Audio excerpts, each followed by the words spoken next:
CTV's Sean Leathong joins us from Pearson in front of picketing flight attendants. Sean, we spoke to you during the noon hour, and they were loud, they were proud, they were making their voices heard, and it appears they are still doing that behind you. What's the mood at Canada's busiest airport?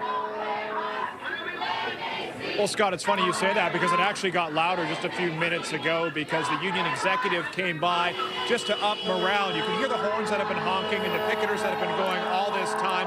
But joining me to talk about this right now is actually Wesley Lesosky, the CUPE president, Air Canada component. Now, what is the feeling like when you see all this? Absolutely amazing. I mean, we have thousands out coast to coast. They're enraged, they're upset, and they're ready for a deal, and they're completely united. When we talk about this, of course, this is not a regular strike, as you would say. You have now defied 2 back-to-work orders from the federal government. What is your message to the federal government who tried to get you to go back to work today? It's incredibly unfortunate. You sided with Air Canada on this one. We saw through it.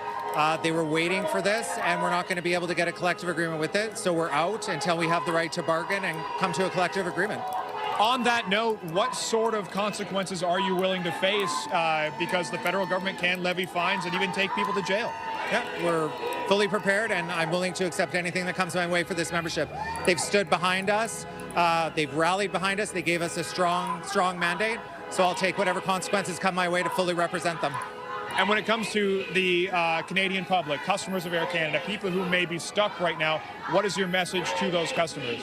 As a flight attendant based in Vancouver, I am truly sorry on behalf of Air Canada, on behalf of these members. I feel I need to say that because we say it so much, but I truly believe in what I'm saying. We are sorry, but we can't continue to live on poverty wages and unpaid work.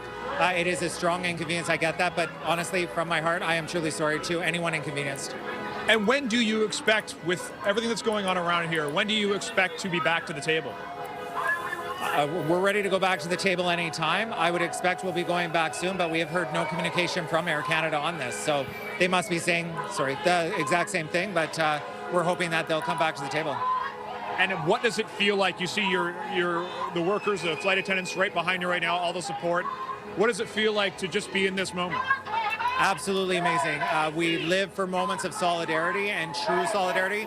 I personally haven't seen this in the 25 years I've been at Air Canada, roughly 25 years, but this is amazing. They are so supportive, and in turn, we want to make sure that we represent and fully support them and continue to do so.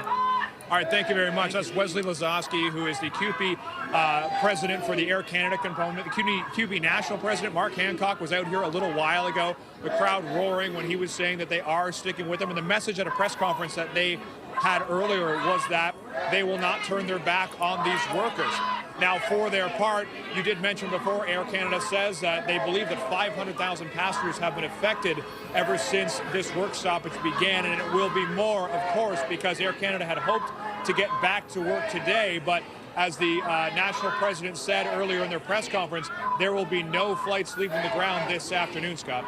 CTV's Sean Leathong joining us live from Pearson International Airport. Sean, thanks so much for this.